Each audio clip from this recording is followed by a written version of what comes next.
Hey guys, it's Nana, and today I'm sharing what I read in July.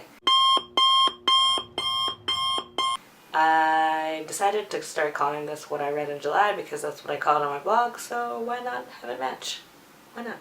So I kicked butt this month and I read 12 books. I can't remember the last time I read that many books in a month. It's probably been a long time. I'm normally like around 4 or 5 books, but this month, because of the Booktube-a-Thon, I read 12, and that feels pretty awesome. So I did a wrap up for the Booktube-a-Thon, so I'm going to link that here, and I will just show you them really quickly and tell you what I rated them, and if you want to know more about them, you can watch my wrap up. During the Booktube-a-Thon, I read Well-Read Women by Samantha Hahn, and I gave this a 5 out of 5 stars. I also read The 5 People You Meet in Heaven by Mitch Albom, and I gave this 2 out of 5 stars. I read Lemony Snicket's first 2 books in his All the Wrong Questions series, which I don't have with me right now, but I will pop up the covers here, and I gave those both 4 out of 5 stars. I also read Nora Ephron's Heartburn, and I gave this 4 out of 5 stars. I read Don't Worry, It Gets Worse by Alida Nugent, and I gave this 3 out of 5 stars. And last but not least for Booktube-a-Thon, I read The Princess Bride by Goldman, which is awesome, and I gave this 4 out of 5 stars. And I watched the movie, which continues to be awesome. So let's jump back really quickly before the Booktube-a-Thon and talk about the one book I finished before the Booktube-a-Thon, which was The Snow Queen by Michael Cunningham. This is about 2 brothers. One is named Barrett and one is named Tyler. Barrett is unlucky and loved, and he's just gotten dumped, and he's walking through Central Park where he sees a celestial light in the sky, and he kind of reflects on that and thinks that it's a sign from above and that he's special.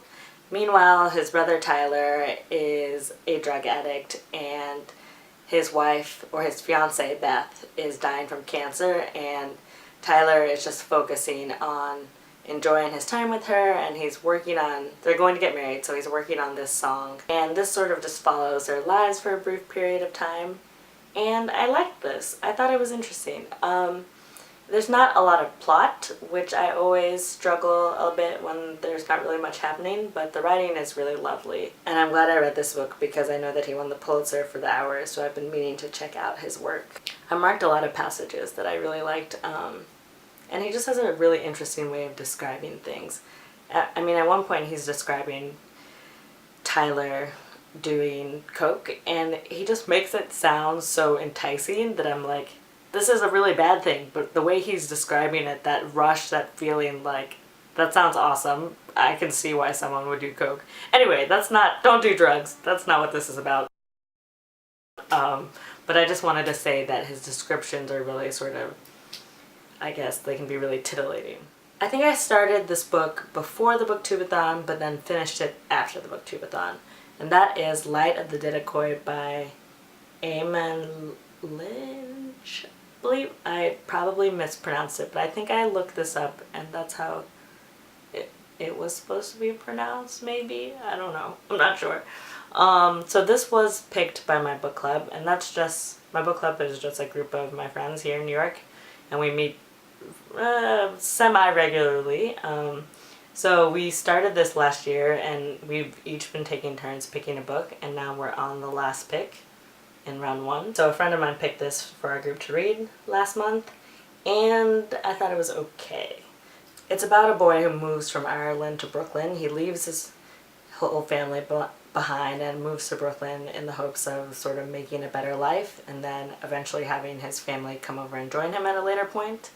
And it's the early 1900s, and Brooklyn is kind of tough, and he goes to live with an uncle, and the uncle basically kicks him out, and he doesn't know what to do, so he ends up joining a gang in order to survive, which is kind of what everyone does. The gangs rule Brooklyn, so he becomes a part of a gang. It follows his life and how he decides how far he's willing to go for the gang. So I thought this was interesting. The writing is it features a lot of like an Irish dialect or Irish accent, so I found that a bit hard to read. I mean, I started it and I was like, what what's going on here?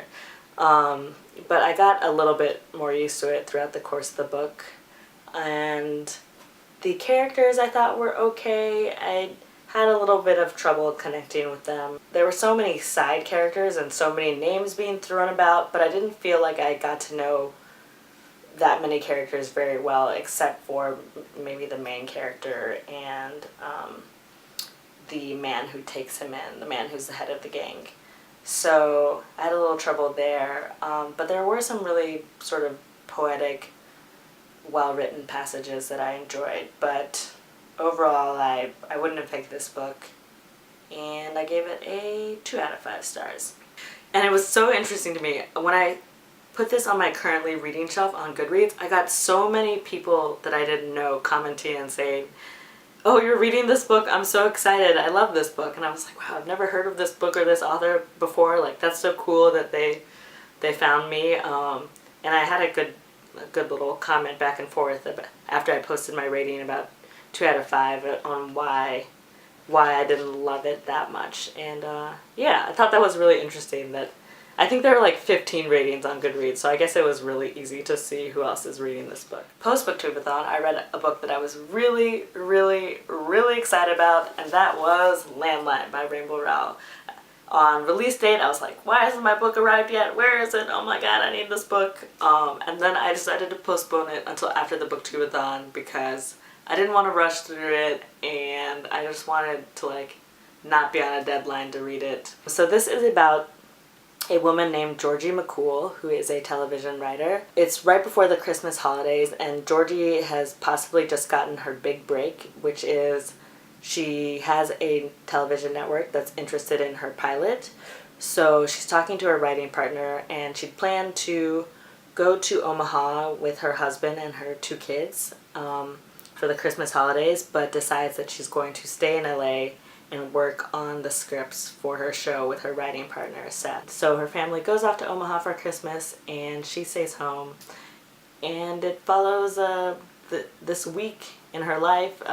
She reflects a lot on her marriage, and there's a magical telephone involved. What?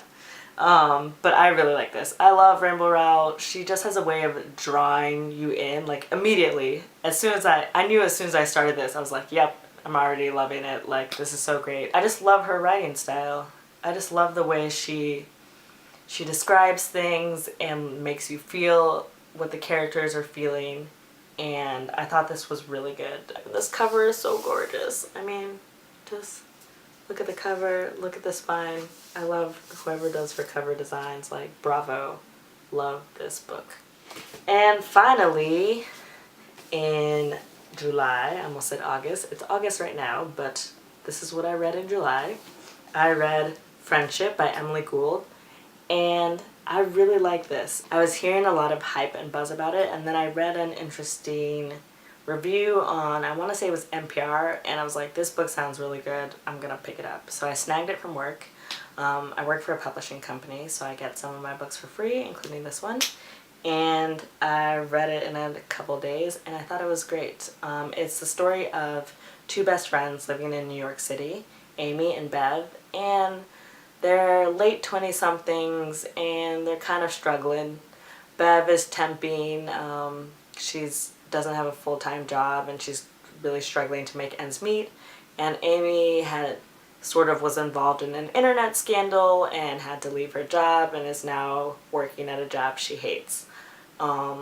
And it just examines the friendship between these 2 women and the ups and downs, and I really, really like this. I just kind of connected with their lives because I know what it's like to be young and brokish and live in New York City. So I really enjoyed this. I gave it 4 out of 5 stars. Am I missing something? Oh, yes. Oh my gosh, I almost totally forgot to include this.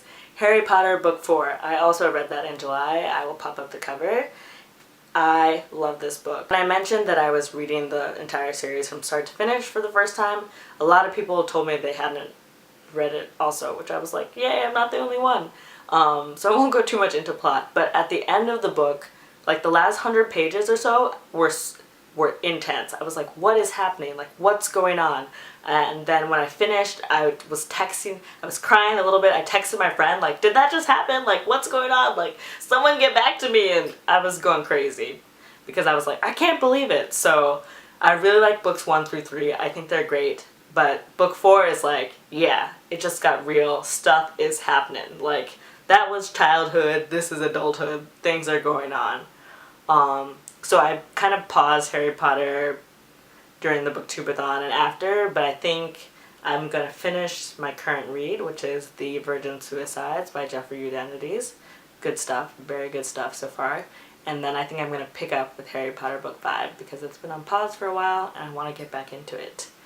And now that's actually it. Thank you so much for watching. Also, thank you guys so much. I hit 100 subscribers a couple days ago. Like, what? That's crazy to me. That is so awesome. So thank you all so much for watching and subscribing. I have to think of something fun to do to celebrate that. But yeah, that's it for me for now. If you want to chit chat, I'm on Twitter and Instagram and Goodreads, so we should be friends there. And in the comments below, how about you guys tell me what you're most excited to read in August? And I will see you guys in my next one. Bye. Okay, yeah, the bangs are looking crazy. That's why they are pinned back. Okay, please stay in place. Thank you very much. July. Now let's talk about, oh my gosh, so we had pre-Booktubeathon, then Booktubeathon, and then post-Booktubeathon, Booktubeathon, okay.